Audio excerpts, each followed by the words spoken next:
It's time for the Horror of It All podcast. I see the midnight slide. It's time to rise and shine. I feel the madness inside. I think somebody just died.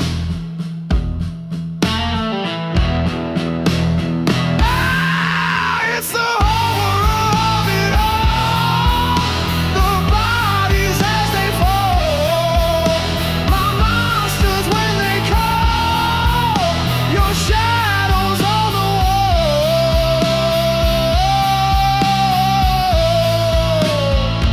It's the horror.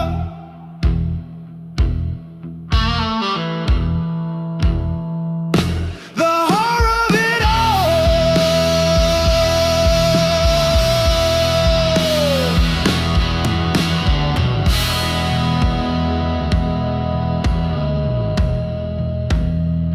I need to let myself ease.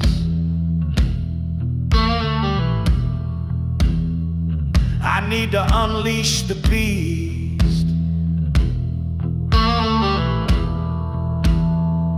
I need to find all my freaks, 'cause that's what makes me complete.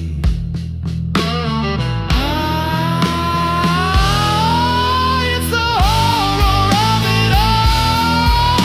The bodies as they fall. My monsters when they call. Your shadows on the wall.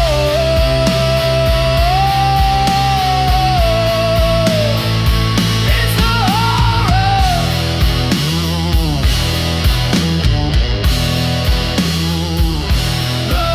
of it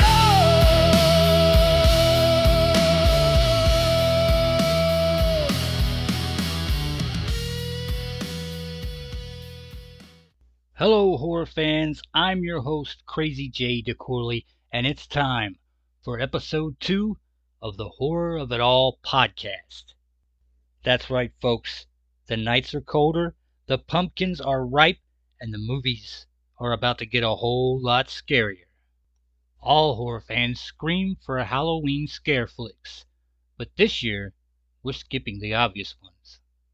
That's right, horror fans. This episode is all about the movies that own October without ever dropping the word Halloween in the title. These are the deep cuts, the cult favorites, and the ones that make Halloween night feel dangerous. Joining me for tonight's Haunted Roundtable are two of our favorite Horror of It All members, Canadian film connoisseur Scott Workman and Scottish horror aficionado Ryan WILLOX. There's three of us with three killer picks each. No mercy, no repeats, just pure Halloween chaos. So lock the doors, kill the lights, and let's get spooky. Ryan, why don't you tell us a little bit about what got you started with horror films? Yeah, for sure. I mean, I think just listening to our first episode there, it's kind of a similar to what some of the guys were talking about that one, where it's just very young, going down the video store, picking out the scariest looking covers, what have you. Specifically for me, I think somewhere along the line, I got like a little glow in the dark Dracula action figure, and all of a sudden I got interested in vampires, and then parents, it was maybe my dad, my mom was like, "Oh, vampires! Well, there's this show, Salem's Lot, that you might like." And I was, 5, 6, whatever it might be, in 7. Um, so I watched that. Was just kind of blown away by that, scared by it. Kind of thrilled by it. Kind of all these things you experience when you first see, horror movies, kind of that nature. Jaws was another one. It was kind of huge at that time. It was born in the late 70s, and so it was kind of the main thing. And so just kind of between those two movies piquing my interest. And then just around about that time, it's kind of what we call like the golden age of slashers, horror movies. So it was just kind of everywhere. And so what else you're going to get into when you're a young kid like that? So that's really kind of what kicked it off. Became a huge Stephen King fan. His books were everywhere. And then, kind of once I got going with it, there was no stopping it really. So that's kind of what kicked it off. Yeah, I think that's a common story with a lot of young horror fans, Stephen King tie-in, because I think a lot of us start out with like Universal or Hammer or some kind of lighter version, and then you get that first Stephen King book. You read it or Pet Cemetery or something, and you're like, oh my God, what is what is this? This is insanity, right? Because For sure. that's kind of what Steven does. Like he takes all the classic horror stories and puts like a new age twist on them. So then, like Salem's Lot was scary as hell when you're a kid because it's not just vampires. It's the epidemic, like the claustrophobic feel of that small town closing in on you and stuff like that. It's great. Yeah. So It's let's been a get huge influence. Yeah, yeah, yeah. So. so let's get started with the list, Brian. What do you have at number three? So number three, I'm going to go with Haunt. It's I think it's 2019. It's kind of one of a kind of series or like a little spurt of movies we had where there was, it's a group of kids, college kids, high school kids, whatever it might be, out on Halloween night looking for, that extreme haunted house. And I thought Haunt was, it was nothing necessarily revolutionary about it in terms of the setup. There's been movies kind of that nature, but I think it just does a really good job, atmosphere wise, setup wise. One of the things I want to be cautious about doing is going into spoiler territory, but it has a little kind of twist on it that I think it separates itself from some of the other movies. You've things like The House is October Built, and there's a couple other ones. Hellfest is another one that kind of gets mentioned, in the same breath as Haunt. But Haunt, has all those traditional kind of, kids out of place, kids in the wrong place, wrong time, horror movie. People kind of brash, going out of their depth, or getting themselves out of their depth. Overconfidence and finding out that they're in a situation that they have no control over. They have, real issues and real problems kind of coming to them, and it kind of hits all those beats really well. Again, without kind of going into spoiler territory, I think an edge and a twist towards the end of that movie, or maybe like two-thirds in, that I think really kind of elevates it and separates it and makes it just that little bit scarier. So yeah, that's one I think is just a great. It's like 90 minutes, something like that. So it's great as part of a double triple feature with a couple other of the movies that I mentioned along those lines, or as a standalone. It's just a really fun movie, and it's kind of got all those things you would want from a movie based at that time of year. So Yeah, it's a real. that's a great pick. Scott, you got any thoughts on Haunt?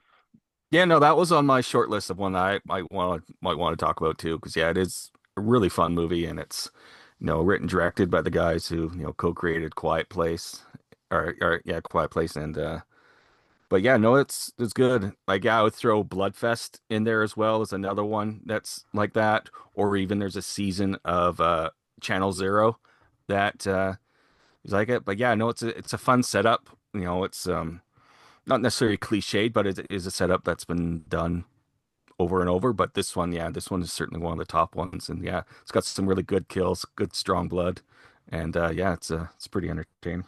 I So was just looking at the sorry, I was just looking at the guys that did it, and he mentioned A Quiet Place there as well. But recently, the writers of it, I think Heretic was one they did, and Yep. Boogeyman. Yeah. They're a good one to kind of check out as well. They've got Hmm. like a pretty solid slate of. Until I was just looking into the movie a little bit and just kind of getting some background onto it, and I didn't realize those guys. It's a pretty solid slate of movies, and quite varied, a little bit sci-fi, horror, a little bit Stephen King, oddly enough, right? Just for the Boogeyman adaptation. So yeah, they're ones to get excited Hmm. about now when they come out with stuff. So So yeah, Haunt is basically the setup for Haunt is Halloween gone wrong, and it's like you guys said, we this is something a lot of people have attempted, right? Like we're gonna make a movie about just the normal Halloween fun house or the normal Halloween attraction place, and everything goes wrong. We've seen House of Octoberville you mentioned.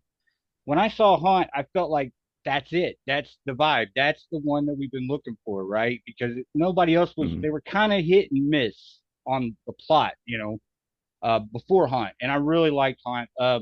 I talked to one of the guys that was in Haunt a few years ago, Damian Matthew, and he plays like Devilhead or something. He was also in Strangers 2. He plays Sackhead in Strangers Pray at Night. And he was telling me, he was like a lot of people didn't catch on to it, but it was really designed to be like personalized fear. Like these kids, the funhouse was personalized to their fears, and it was supposed to be, you know, really. I didn't get it the first time, but when I went back and rewatched it, I kind of seen more what he was talking about. Yeah, it does. It seems to play off of their fears, you know. So yeah, that's a great film, and I have heard rumors about a prequel. I've heard that off and on for the last couple of years, so I don't know where that's going, but it would be nice to see it. I would.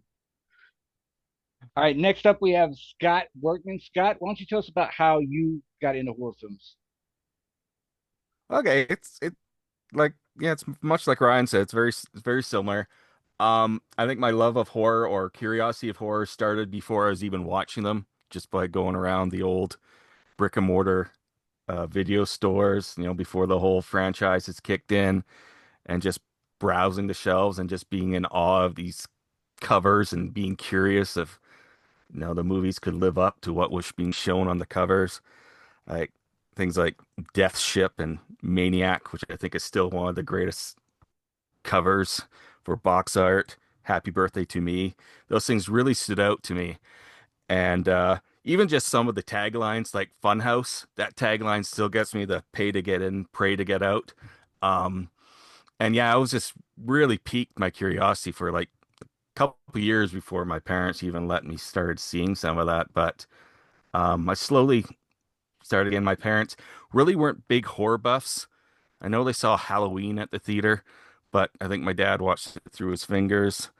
Um, they showed me Jaws, another early one like Ryan. My mom prepped me for every single jump scare, so I didn't, I never experienced that the first time. They would tape things off TV for me. I think Let's Scare Jessica Death was an early one for me. That scared the shit out of me when I was a kid. And Poltergeist, another early one I saw probably when I was about 8, probably too young for me to have seen that, especially since they didn't have an actual PG-13 rating right then, and it probably could have, and they just released it as a PG, and that thing is pretty strong for a PG, and yeah, I was pretty traumatized by that.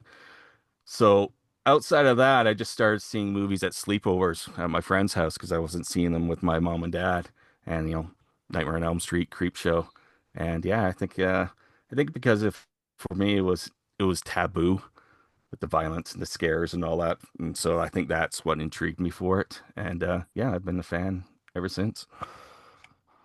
Right, there's a real attraction to that when you're a kid. There's everybody telling you not to, right? Hmm. The Yeah. first Freddy movie I saw was actually, this is a funny story kind of, but it was Nightmare on Elm Street Part 2, and you would be like, why would you stick with the franchise after that? But Mhm. anyway, I did the first one I saw, but Yeah. my dad had bought a box of videotapes from like a sale barn type place, right? I think a video store went out of business or something, but he brought them home, and I was going through this crate of videotapes, and I pull up Indiana Jones and the Temple of Doom, and I'm like, Prime, hell yeah, I'm watching that right now. Fix to put it in the VCR, right?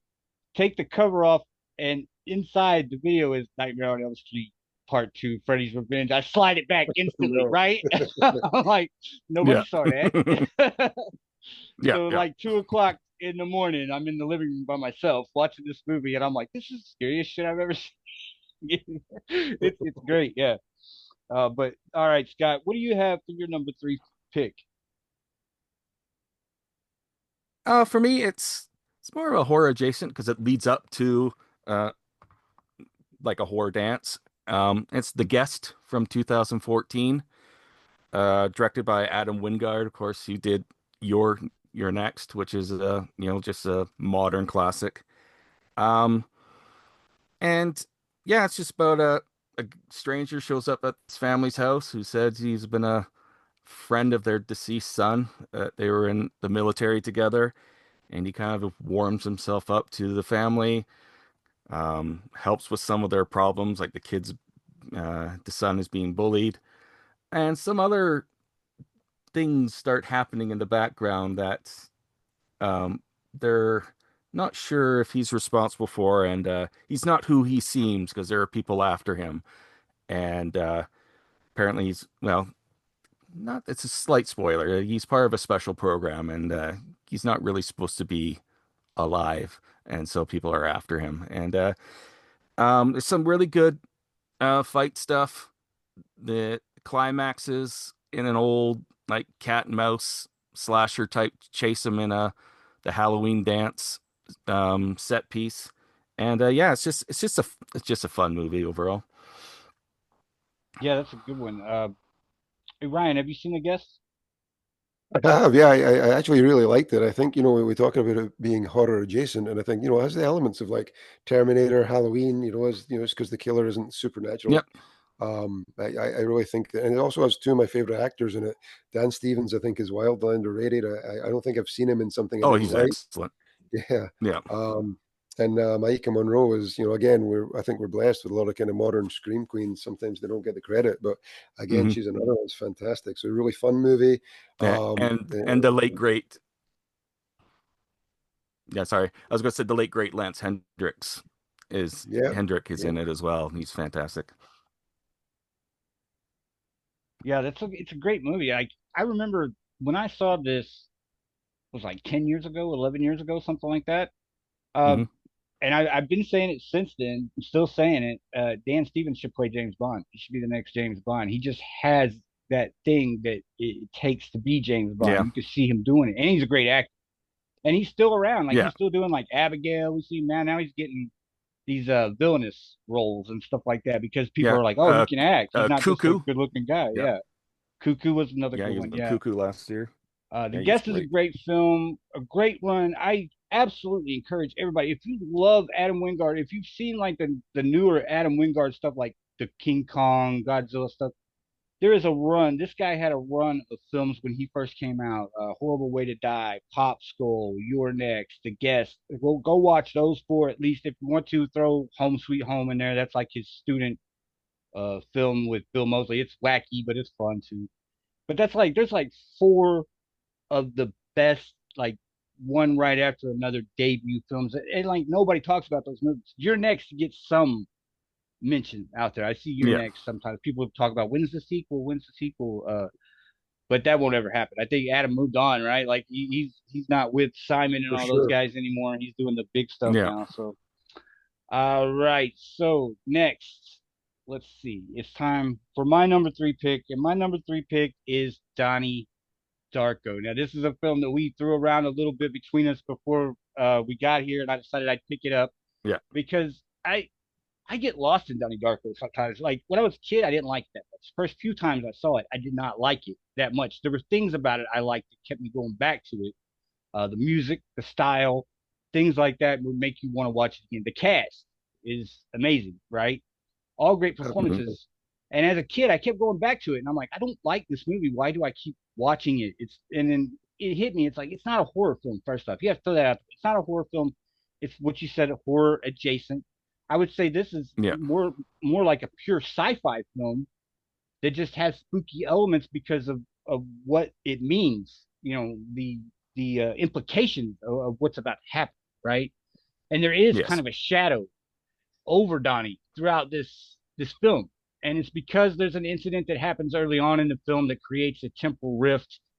And then it's kind of sold to Donnie that he has 28 days to repair this temporal rift. And if it's not repaired, the universe will implode on itself. Everything will be destroyed.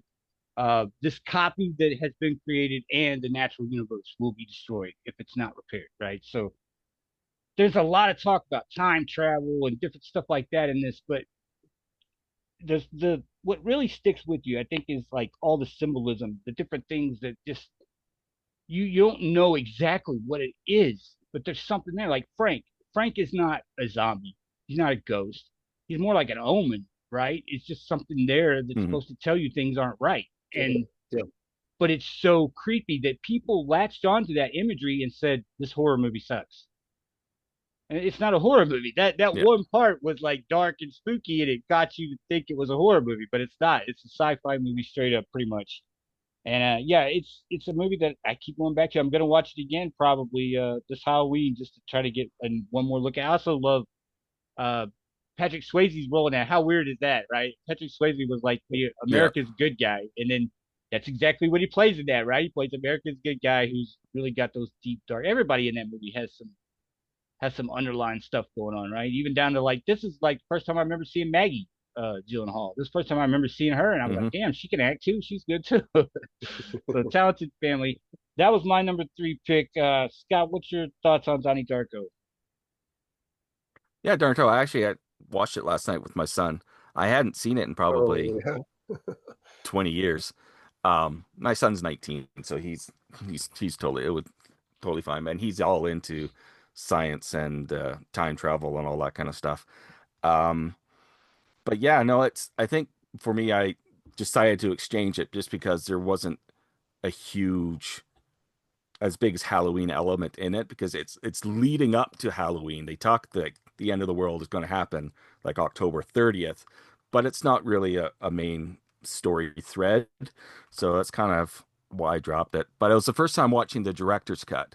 I hadn't seen that. I'd only ever watched the theatrical version, and apparently the director's cut is far more, or it's less ambiguous. It shows you a little bit more connective tissue, explains things a little bit more. And yeah, I did like the movie, and yeah, still it's gonna take like 3 4 watches even to try to piece together and understand everything that's going on. But it's never boring, and yeah, the performances hold together. Jake Gyllenhaal is just like this movie made him a star. Like he's just such a breakout role for him, and it's a shame that Richard Kelly really hasn't done much as a writer director since because he showed a lot of promise with this, and he kind of disappeared. Like, he did the Southland Tales, and then the Box, which is the Twilight Zone adaptation of the short story Button Button. But yeah, it really hasn't done much since, which is a little disappointing. But yeah, I'll probably revisit it again just to try to get more out of it. But yeah, no, it's a solid film. Ryan, did you have any thoughts about Donnie Darko? Yeah, no, I mean, just really what you guys have said. I think the one main thing for me with that was is a little bit like The Howling when I first watched it. When I watched it, I really enjoyed it, thought it was really good. I really liked everything about it, but I felt a little bit let down by the ending. And then kind of the more you see it over the years, you're like, actually, this makes sense. Like this is I can see why this happened, what's going on here. Again, avoiding spoilers in case anyone hasn't seen it. But again, the cast, the atmosphere, just the way it's put together. It's another great one. It's it'd be a great one. Your 31 days of Halloween list. That would be one to maybe throw on there in the early days of it. So yeah, really agree just with what you guys have said on it. It's certainly a must watch. We can debate one way or the other whether it's a Halloween movie, but for sure it's a must watch movie. Let's move on. Let's do Scott. Let's do your number two pick. Okay, my number two, I chose Ginger Snaps. Um, Probably mostly because it's a Canadian movie and I'm Canadian, so I had to, do a represent. Um, it's directed by John Fawcett, who went on to do Orphan Black, which is just an awesome sci-fi thriller series. Stars Catherine Isabel, who's from Freddy versus Jason fame and American Mary, and Emily Perkins, who cut her teeth in horror by playing the young Beverly Marsh in the 1990 It. Um, this is, coming of age werewolf film. Um, yes, Catherine Isabel's character Ginger is a late bloomer, and she happens to get bit by a werewolf right around the time when she has her first time of the month. And so her body's going through changes, and she's in denial of what the changes are, but the sister is very much aware that she's probably turning into a werewolf. There's something wrong with her, and then Ginger realizes what's happening, and she starts to embrace the change. She has a lot more confidence because both of them were kind of outcasts, and the sister kind of resents the new popularity. and correct me if I'm wrong, but I think this is the first time I've seen that werewolfism is can be sexually transmitted, but it happens in this movie. Um, but yeah, no, it's big climax. She has a does the big final change, and but yeah, no, it's just a fun, good body horror slash werewolf film, coming of age film, and yeah, I enjoyed it. Yeah, I like definitely like Ginger Snaps. The whole franchise, it gets a little stranger as it goes or whatever, but I always like Catherine Isabel. I read something that said that actually Emily Perkins and Catherine Isabel uh they had all these similarities. Like when they met, they had all these weird similarities with each other. They like went to the same school. They were born into the same hospital. All this crazy stuff. So it was like they had chemistry from day one. You can kind of see it in the movie that they're just great as being like the polar opposite. They kind of remind me of like the sisters from Roseanne because they're like polar opposite of Mm, each other, right? But they're yeah. all Sure. in on this plan together, right? At the whole time. So it's pretty good. Always love Catherine Isabel. You want to talk about underrated actresses, man? Just like, and you talked about Scream Queens. Blessed with Scream Yep. Queens. We don't even know her Scream Queens. She's done a ton of stuff that was Mm, great. Ryan, what's yeah. your thoughts on that film?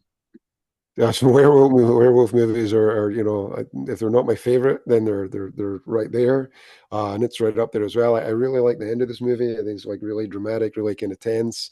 It hits all those kind of beats and peaks of what you look for, kind of in a chase sequence, I guess you'd probably call it.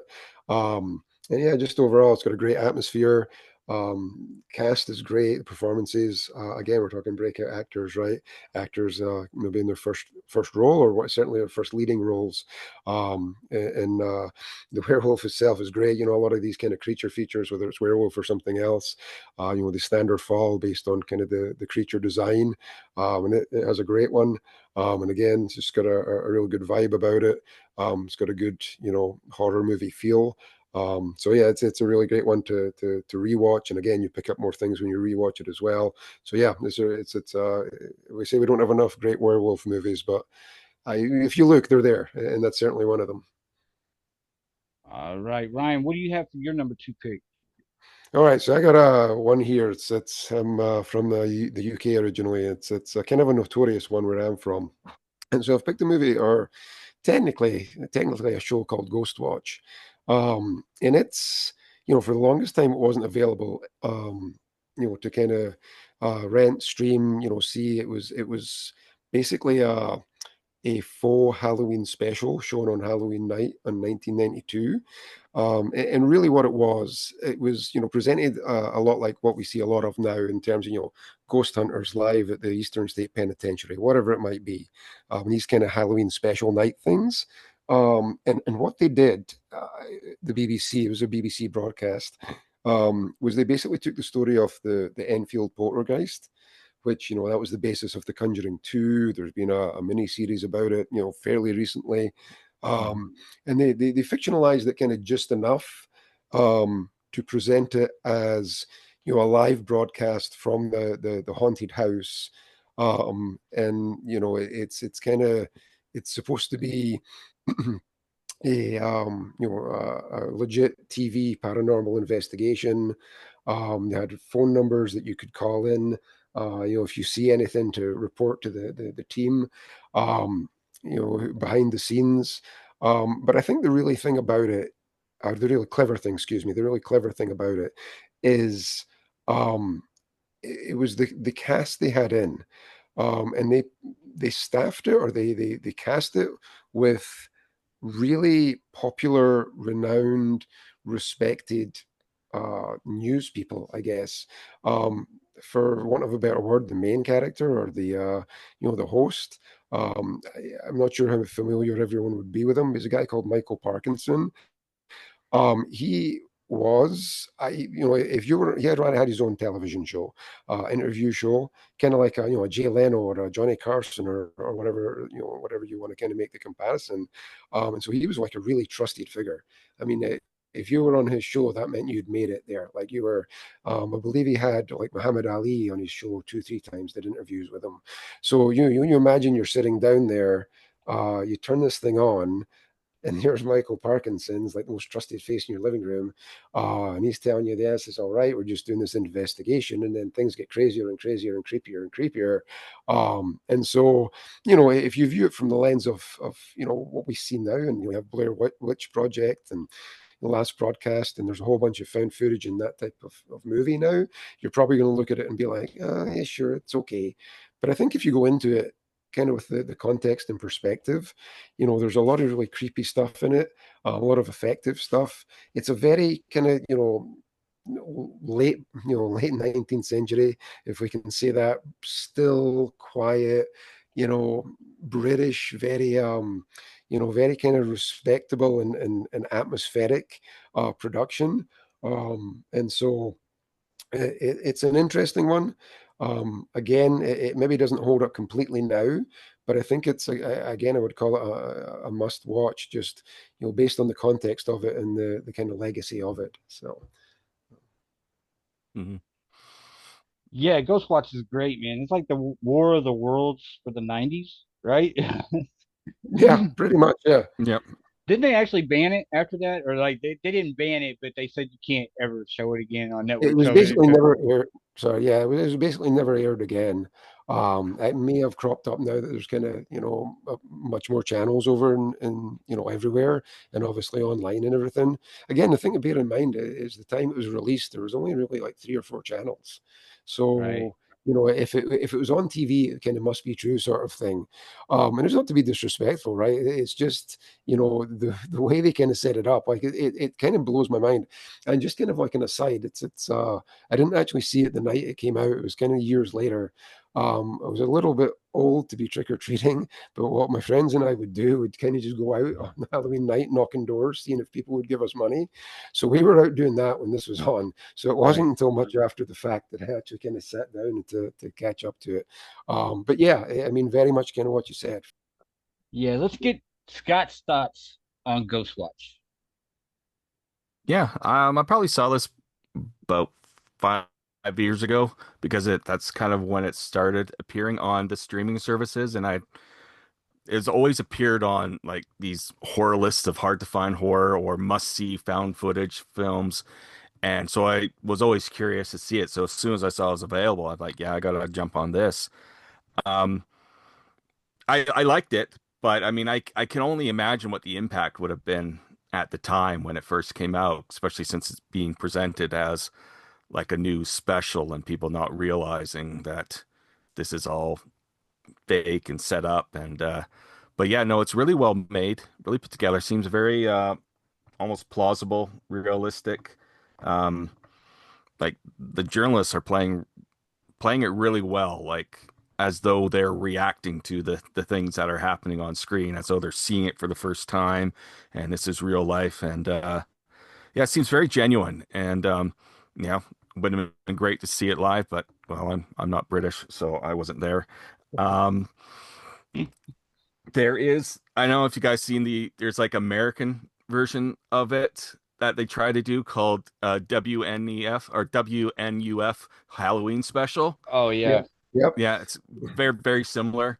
They had the newscast. They even throw in fake commercials to make it seem like it's been playing on TV. Um, I don't think it lives up to it, but it's a pretty solid effort. But yeah, no, I think people could do a double bill of those pretty easily and have a good time. So Yeah, that's definitely Absolutely. a fun one. Uh, Moving on, my number two pick is Monster House from 2006. It's about three kids who discover that the creepy old house across the street is actually eating people. And it's fun because this is an animated movie, and there's points in the movie where you're like, you didn't think they would go there, or you know what I mean? mhm, You thought, yeah, it's a little edgy for an animated film, right? And it's definitely this is a gateway horror film. This is the definitely. one to take your kids to, or to pop on and be like, hey kids, it's Halloween, because it's just enough scary in there to make it fun. It reminded me of a movie that, I mean, they're not similar, but in tone, I would say. When I was a kid, they had a film called Something Wicked This Way Comes. And it's Yep. Great movie. kind of a kid's film, but it's also so dark that it draws you into that world, right? And so, yeah, I love the film. Great cast here. Also has Maggie Gyllenhaal, Catherine O'Hara, Steve Buscemi, great voice cast all the way around. and the it's not just like an animated horror film. There's some really great like animated effects because Hmm. the house is alive. You know, it's trying to eat people and stuff. So there is some really um, it's hard to equate animation to action, but I would with this film. There's like a lot of animated action that really feels good. You know, it doesn't Hmm. just seem like imagery. You know, it's fun.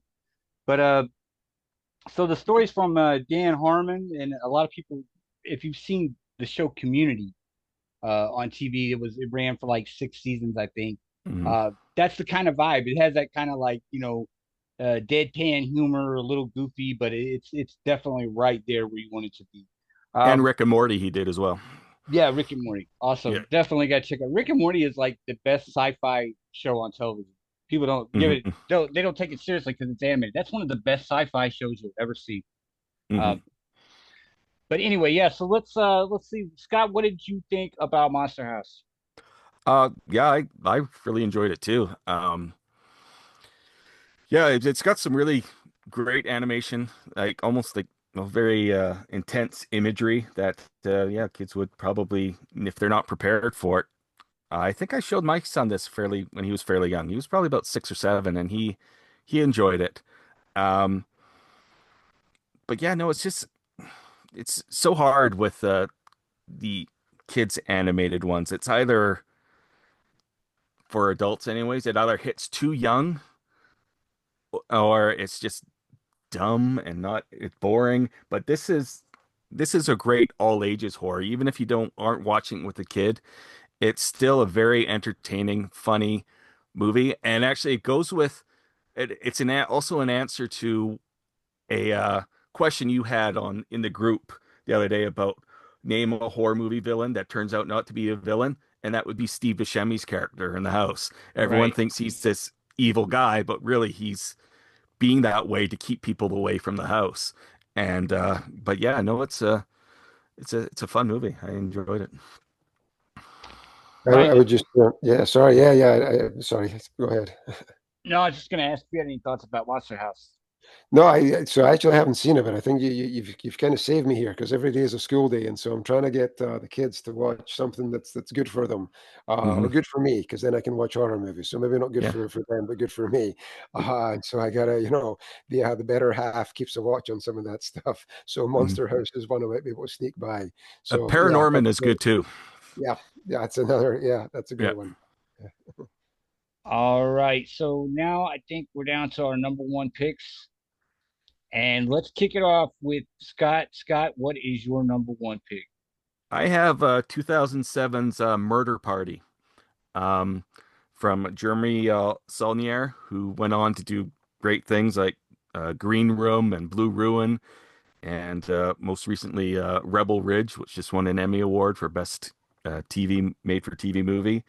Um, this is this thing was a blind watch when I first saw it, and it just blew me away. Mostly because of the level of violence. Like it's just a roller coaster ride of just splatter. But it's got a really good story. It's about a guy who just happened, a loner who finds an invitation to a secret Halloween party on the street, but it's basically planted there because there's a bunch of hipster artists who want to murder somebody who shows up to the party to impress some wealthy patron so they can try to get like a grant so they can do their art full time. And obviously things don't go as planned, and a bunch of comedy of errors of just accidental deaths followed by just complete carnage.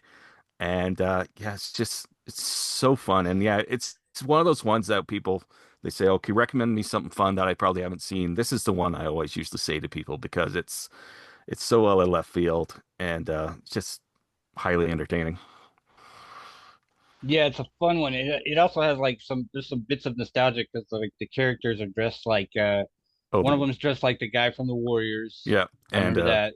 and then Yeah, Replicant, yeah, Daryl Hannah from Blade from Runner. Yeah. Blade Runner. Yeah, it's a fun movie and definitely bloody and like when I was talking about Adam Wingard earlier, this is another one. Jeremy Saulnier. All his films, all his early films are fun, good Yeah. watches. I think Murder Party was made for like $2,500 or something. They could not get anybody to invest Hmm. in that film. But good for them because they went ahead and made it on their own and look where it Yeah. led. That's awesome. That's a great story for people out there that don't think they can get their movie made. Just go ahead and make it. Hmm. Yep. Uh, so Ryan, what did you think about Murder Party? Yeah, yes, it's been a while since I've seen that one, but it's just kind of thinking about the other movies of his that you mentioned. I think we're talking about like the violence levels in it, and how that's portrayed. And I think he has like a really kind of unique and um, kind of impactful way of depicting it. And it's not just, it's not just kind of throwaway. Like I think you kind of relate to the characters, certainly in those later movies. And so that one, obviously it's kind of earlier in in his process, and his kind of evolution. But yeah, it's a crazy movie. It's really crazy. And another one where you're just like, it's a pretty short movie as well, from what I can remember. And so just kind of a wild ride to kind of pop on and sit back and enjoy. So Hmm. yeah, and one I might need to check out again. Yeah, because like I say, it's a while since I've watched it. So All right, so we're gonna move on. I'm gonna do my number one next, and we're gonna let Ryan go last. My number one is a weird one from 2004, and I picked this one as number one because I knew like a whole lot of people hadn't seen it. Probably, I know when I saw it, it wasn't even a rental. It was like on, I want to say like what is the Showtime equivalent Cinemax movie channel or something? I mean, it was on like a discount movie cable service at like 2 o'clock in the morning when I saw this movie. It's called Satan's Little Helper. Uh, it's a crazy movie. It should not work. This is probably the worst movie that I've ever liked in my life. It is just terrible and cheap, but there's so many things in it that work. The comedy is gold. Like this, there's a kid in this movie, and he's probably like about maybe 10 years old or something, and he's obsessed with video games. And this demon shows up and starts wanting to play tricks on Halloween, and he's using the kid as his little helper, right? And they're going around town creating just mass carnage. And the kid has no idea. Like he's totally oblivious to all this the entire time. He thinks he's just playing a game. It's just Halloween. He's having a good time. Meanwhile, this guy, this demon in a devil mask, is like slaughtering everybody throughout the town. And there's also like some fun stuff about just like how much do parents really know what's going on Halloween? Did Halloween kind of become like a default one night a year babysitter type thing where it was like, oh well, they're off with their friends, they'll be fine. You know what I mean? Yeah. And Dad, don't worry about checking on them. They're fine. You know what I mean? I know my mom and dad definitely did that when I was a kid. This was like because I wasn't allowed to be out past. We had the street light rule. When the street lights come on, your ass better be home. You know what I mean? yep, Because if your yep. mom has to step out on the porch and yell for you, that means dad's coming next, and that ain't no good. And so like, but Halloween was that one night where I could come home at like 9:30. You know what I mean? And I've been gone for 4 hours. I don't know where the hell I've been. So yeah, I got it. I love that movie, and I just wanted to see what did you think about Satan's Little Helper, Ryan? Yeah, this is one again for all the reasons that you were mentioning. Like, it's sat on my watch list for like the longest time, and I've like watched bits of it and never got through the whole thing. But so I'm now going to have to sit through the entire thing. But just kind of the vibe that you're talking about from it. It's very much kind of that like Halloween night. Like you say, kids are out. Fingers crossed that they're not doing anything they shouldn't be doing. So yeah, I could totally kind of connect to that. It's what I can tell you again, even though I've not kind of watched the whole way through it. I have seen like the creature, well, not so much creature, but the costume design, and it's great. And I'm a little surprised it hasn't kind of caught on more. It's another one of these ones where. Again, I don't know necessarily exactly what happens at the end of it, but I'm a little surprised there hasn't either been remake, sequel, something along that lines. I'm a little surprised that it's not a little bit more well known. But then again, sitting here saying that, having not watched the whole thing, is maybe that's part of it. But it's a little strange. It's a little strange. It's not caught on a little bit more than it has. It was a great Right. pick, though. It's a great pick. It's one of those movies where I always tell people I'm like I'm not gonna tell you this is a good movie, but you might it Right, might be right. it might be worth a watch if you want to laugh, right? What did you think about Satan's Little Helper, Scott? I watched this last year during the 31 nights of horror, 31 days of horror. I watched like 126 movies last October. Just Wow. goes on terror.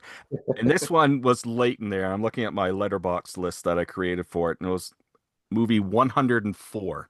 So it was deep in the watch list. Deep cuts. And but yeah, I think what attracted me to it was the mask of the demon. Like it's so well sculpted and it's so intriguing and I liked it as well. Yeah, you're right. It's not a great movie, but it is a fun movie. It's earnest. The kid is really good in his naivete of just falling around this guy and being totally oblivious of what's really happening. And yeah, it's got some really interesting kills in it as well.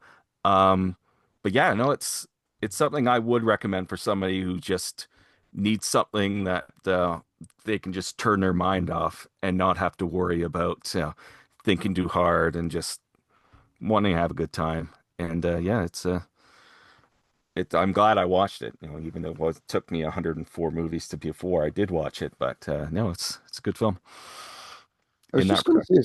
to say, sorry, Scott. Yeah. I was just going to say as well that if memory serves, it has Catherine Winnick in it, who I think is well known Yep. for that Viking show. She did another Hmm. one as well. It's kind of along the same lines called, I believe it was Amusement. And it's a pretty decent little, it's kind of similar vibe, same type of thing. Um, and it's kind of like a little low budget, 120 minutes, something like that. So it's not a Halloween one, but it is another, if you're not caught it yet, it's another good one. Just so happens that she's in both of them. So Hmm. that's definitely one to kind of put at 112 on your list or whenever you get Yeah. down there. And I just had to shout she's Canadian too, so I got to again There you represent that she's go. Canadian. All right, so let's finish up with Ryan's number one pick. Ryan, what is your number one pick? So my number one pick is Terrifier, and I guess we'll kind of just talk about them all because I don't necessarily think you can kind of talk about just one without the other. It's on the face of it, it's a fairly conventional masked killer on Halloween, stalks young kids. Mayhem ensues. And so, let's say back in the day, if it was, not this time period, you'd read the back of the video box or whatever and say, "Oh, I've seen that." But it's really got a lot of things going for it that kind of differentiate it. First of all, obviously the character who's now iconic, Art the Clown. The casting just generally across the movies, I think, has been really good, really impressive. And I think the one thing in particular is the level of gore, and the level of brutality. It's kind of become that. Almost maybe like Saw was, a little bit earlier on, where it's how much can you take, how much can you stomach, are you really a horror fan kind of thing. It almost has that taboo element to it as well. I think going back to Art the Clown, there's a lot of derivative stuff on the face of it, but I think what separates the Terrifier movies and Art the Clown is, yeah, he might be a little bit like Chucky from Child's Play or Pennywise. There's elements of that in him. There's elements of Freddy Krueger, just in terms of his his malevolence, and in that physicality of like a Michael Myers or a Jason Voorhees. But it's almost like a mix of the best bits of all of that. So even though you might say, well, I've kind of seen this as a mass killer on Halloween, but he, initially the first actor that played Art, and then certainly David Howard Thornton, I believe, is the actor now. He just, I mean, really talk about kind of perfect casting. A guy born to play the role, and he really has kind of seeped into the consciousness a little bit.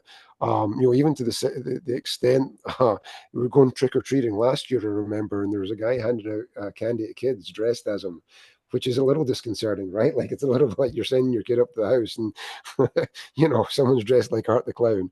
But it's there's just so much about it to admire. I think from the standpoint of the director, the creator, Damien Leone, kind of sticking to his vision.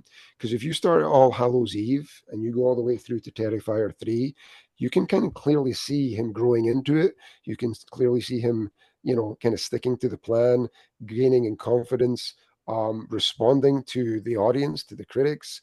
I think there was some comments about maybe misogyny or whatever in one of the movies, and he kind of responds to that in part two. There's a pretty gnarly kill towards the end of a male character.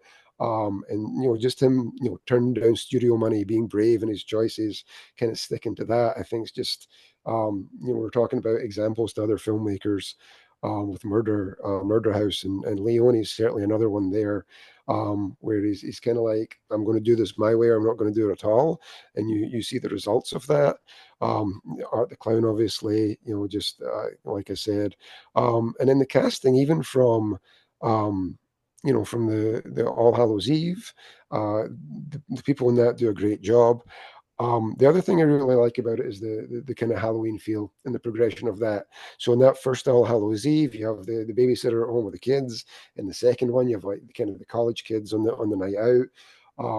And then in Terrifier 2, which is I guess technically the third movie, it's a different dynamic, but again, it's a very Halloween, very late October feel to it. So I think it's really becoming closer and closer to that Friday the 13th Halloween iconic, essential Halloween type of movie. And so that's my first pick or my top pick, and I think it's kind of here to stay, and we're going to be talking about these ones for a while, I think. Definitely. Scott, let's get your thoughts on Terrifier. Here's the thing. I could lie and say I haven't seen them, but I won't. I haven't seen part three. I haven't seen the All Hallows Eve. I did see part one. I did see part two, and I'm not a fan, unfortunately. It just wasn't for me. I didn't connect with Art the Clown. Not that I have to, be on his mental level or whatever, because that would mean my life would be totally different. But um I I mean, just not for me. I'm not put off by the violence. Believe me, the violence doesn't bother me. I can handle that. I mean, I'm not gonna go watch the August Underground or Guinea Pig movies, um, but this is kind of like more of a mainstream. I would even say mainstream August Underground, like a August Above Ground, and the first one kind of didn't sit with me because there was for me there was like no real plot. There was not even like really a thin layer. It's just like him finding somebody, killing them, finding somebody, killing them, and there's no real motivation. And the last set piece kill was for me just taken right from like Bone Tomahawk, and that kind of bothered me to have that kind of repeated kill so soon after we saw it already. The second one, they filled it in. They brought in a lore for Art's background. I really don't think it needed to be 2 hours and 15 minutes.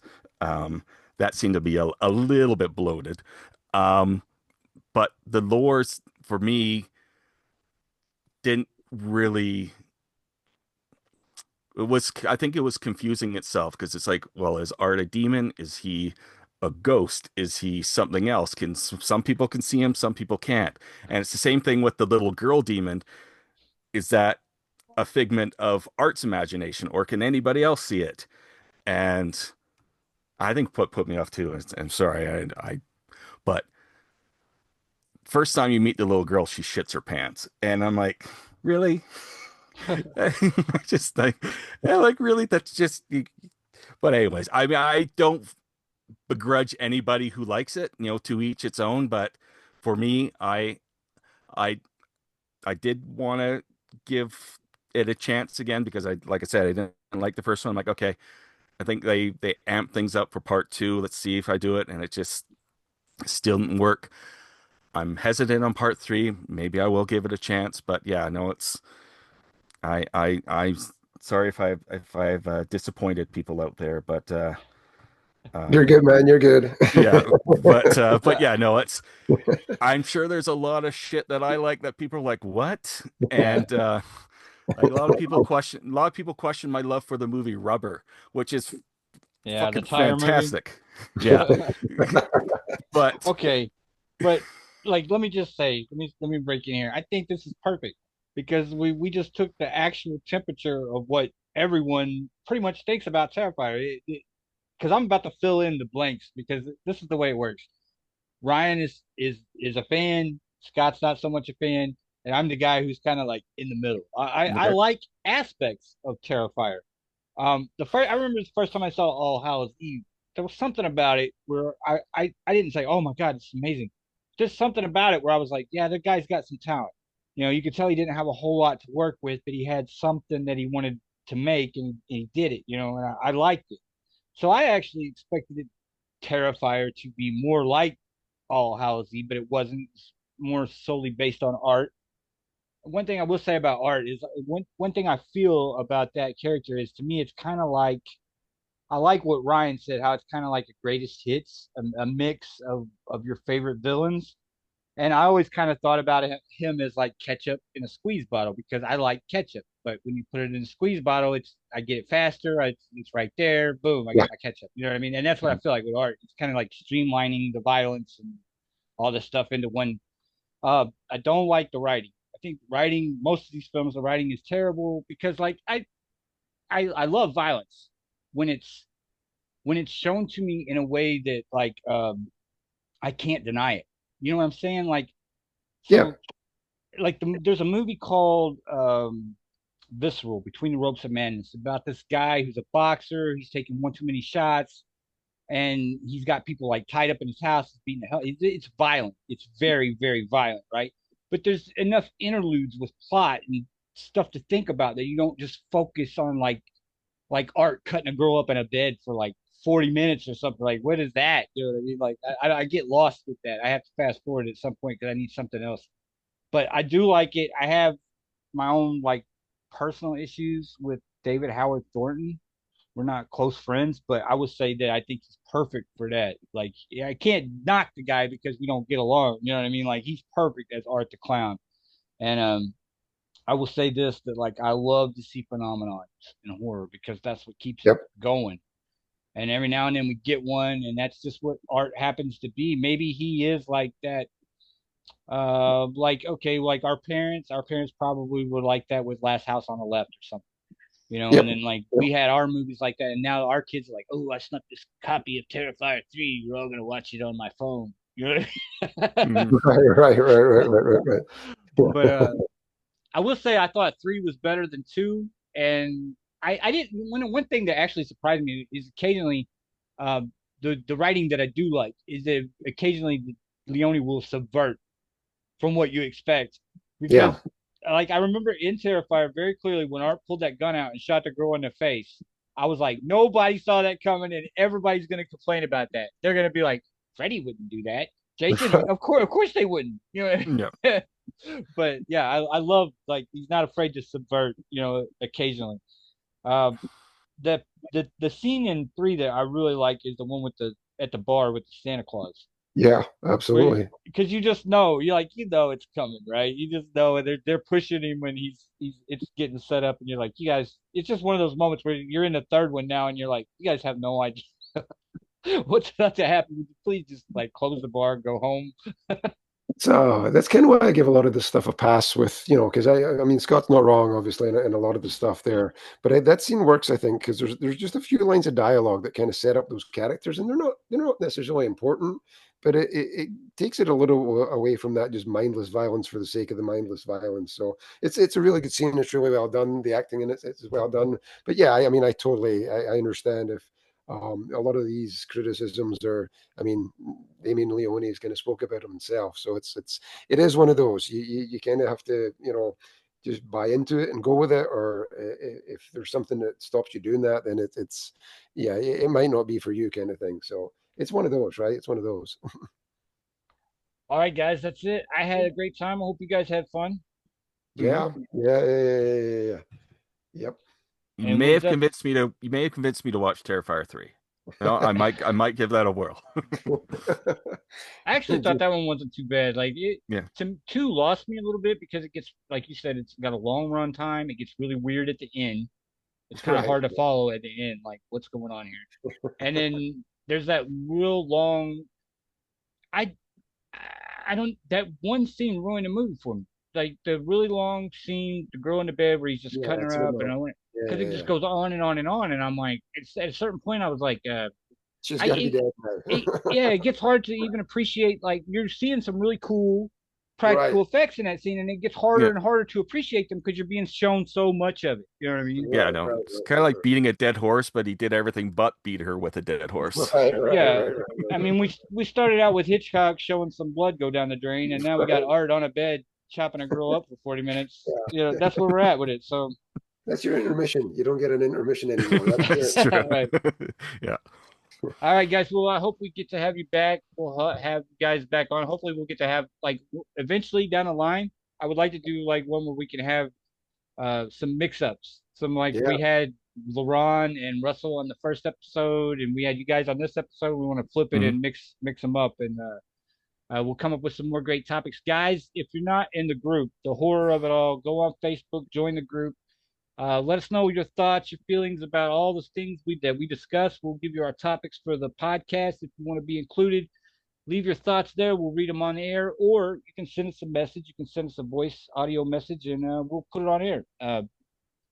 But that's all that we got for tonight, guys. I had a great time, and thank you. All right. Thank you Thank so you. much. Appreciate it. All right, horror fans. That was a great segment there with Scott and Ryan. They both have exceptional voices. They're both wonderful horror fans, and they're both going to be back on before the end of the year to discuss their top 10 horror films of 2025, along with our first two guests, LaRon and Russell. They'll both be back too. Up next, guys and ghouls, it's Community Corner. We went to the Horror of It All Facebook group and we asked all the members there, give us your favorite Halloween film that doesn't have Halloween in the title. That's right, the topic of our episode. And we had some great answers. We're going to read them off. And then we had one special message that somebody sent to us. I'm going to read that at the end. They kind of really explored one film, and I wanted to read that whole message. So let's get started. First off, we have Quashana Renee McMillan. She lists Trick or Treat, Night of the Demons, Return of the Living Dead, Night of the Creeps, Friday the 13th, A Nightmare on Elm Street, and Hellraiser. Next up, we have John Wojciechowski, and he says Trick or Treat is his favorite. Michael Manlick says Terrifier 2. Russell De Silva, who has been on the show on episode 1, and like I said, Russell's going to be coming back. He said his favorite one is Late Night with the Devil. Now, we're going to talk a little bit more about Late Night with the Devil later on in our next episode. Eric Hansen says Hell Night. Darren Wilson says this one and probably Trick or Treat, and then he's put an image here of Return of the Living Dead. Michael Rosen says 1988's Night of the Demons, and we're actually going to talk about that film a little bit more later on. Lauren Conlon says Haunted Honeymoon, and guys, I really want to recommend Haunted Honeymoon if you love horror comedies. I rarely see this film mentioned, but it's got a little bit of the Addams Family type vibe and Young Frankenstein vibe and a little bit of all that horror comedy stuff that you love. It's kind of a kid's film, but not totally. I think you'll like it if you haven't seen it. Check it out. Ian Howard says Sleepy Hollow. Stuart Mesmer says Haunt. Dean Antonio says here's one of them. And he's got a picture of Trick or Treat here, and not the 2006 Trick or Treat with Sam. This is the rock and roll Trick or Treat from the 80s. Todd Orsvik says Haunt, Night of the Demons, Pumpkinhead, Trick or Treat, and Trick or Treat. Nice distinction there, Todd. Kevin Scott says Carnival of Souls, Night of the Living Dead, Horror Hotel, Nosferatu, White Zombie, House on Haunted Hill, The Thing from Another World, Invasion of the Body Snatchers, Dracula, The Wolfman, The Mummy, Frankenstein. So some great Universal horror picks there, and also some great picks from the Atomic Horror Age. Good stuff there, Kevin. Jay Shelton says Haunt or Trick or Treat, and he says Trick or Treat here.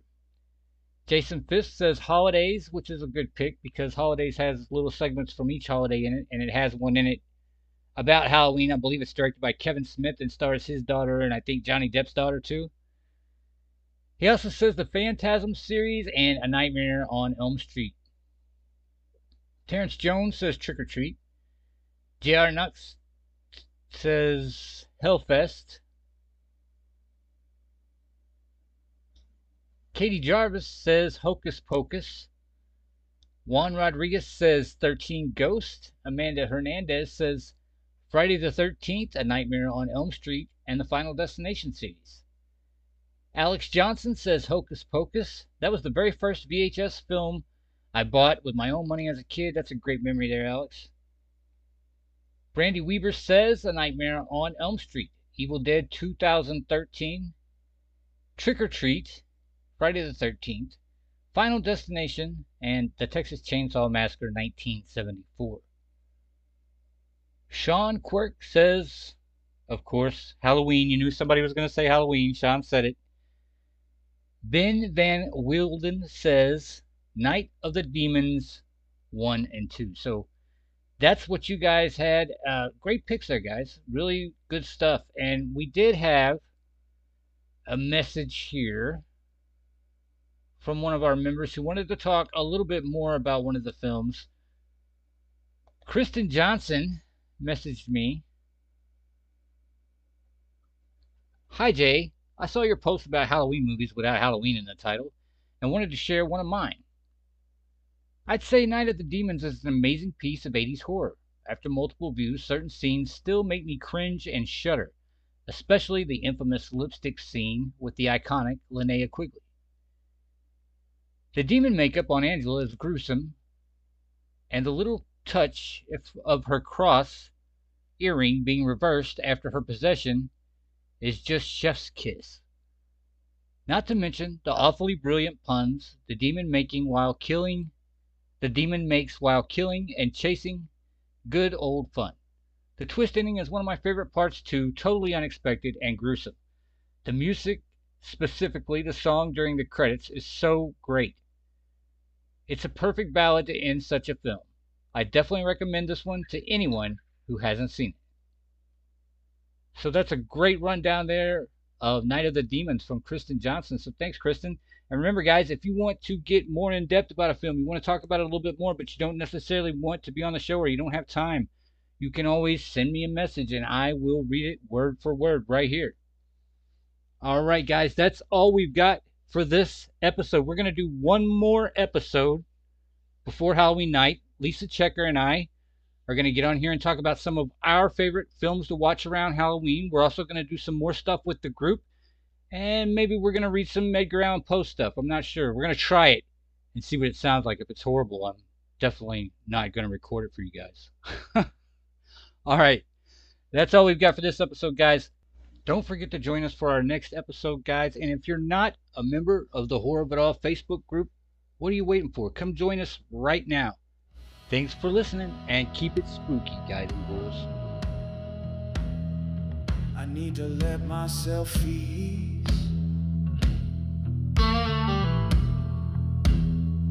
I need to unleash the beast. I need to find all my freaks, 'cause that's what makes me complete.